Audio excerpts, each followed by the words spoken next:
They must have driven this same way, Ramon and his 3 little girls, south out of Sonoma along the serpentine highway leading toward the Petaluma dump.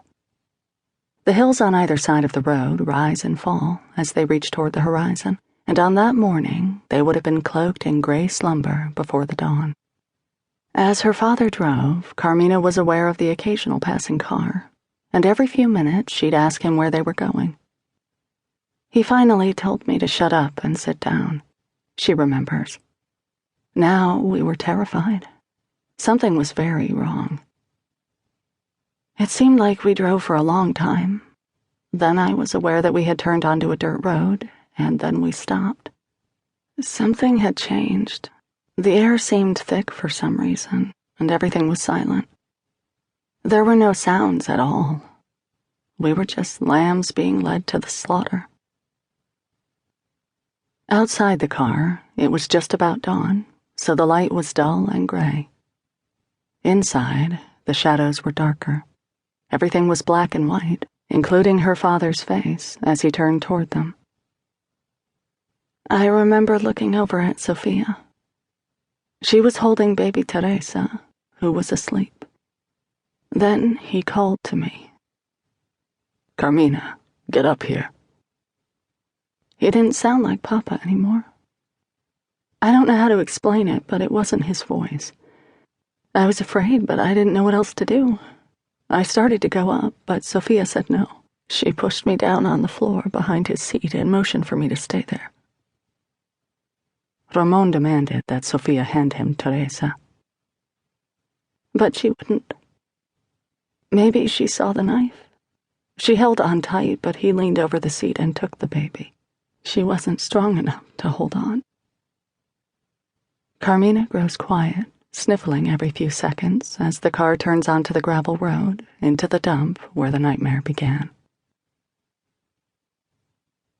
Detectives Brown and Ballinger arrived at our house on Baines Avenue and parked around the corner.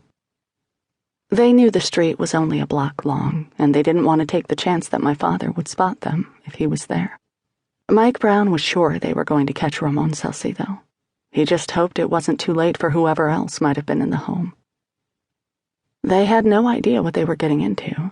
They couldn't even discuss a plan until they got close enough to see the house. They did know that the suspect was armed, that he had committed a murder and an attempted murder with cold-blooded efficiency, and that he'd already proved willing to look a man in the eyes and shoot him without warning or provocation. Slipping quickly through a neighbor's yard, they peeked around a corner. It didn't look good. There wasn't much cover between the street and the front of the house. Just a big open front yard. Near our front door, Detective Brown saw 2 small bicycles with training wheels. One of them tipped over onto its side, and a tiny tricycle. Kids in the house, he thought. That complicates things. Just as they were about to move, a woman came out of a neighboring house and asked what they were doing.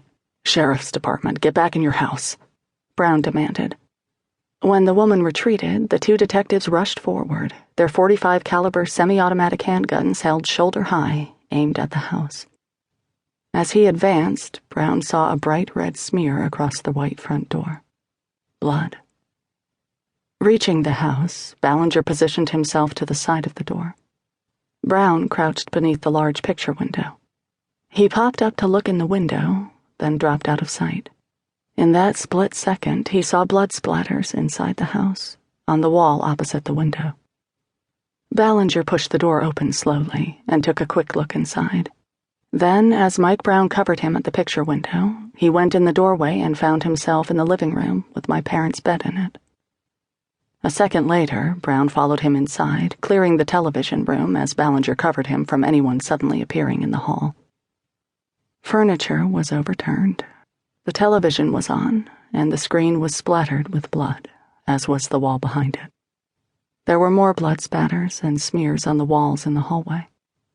And there, lying in a pool of thickening blood, was the body of a young woman. It was my mother, Angela Salcido. The 2 detectives quickly cleared the rest of the house, covering each other as they moved.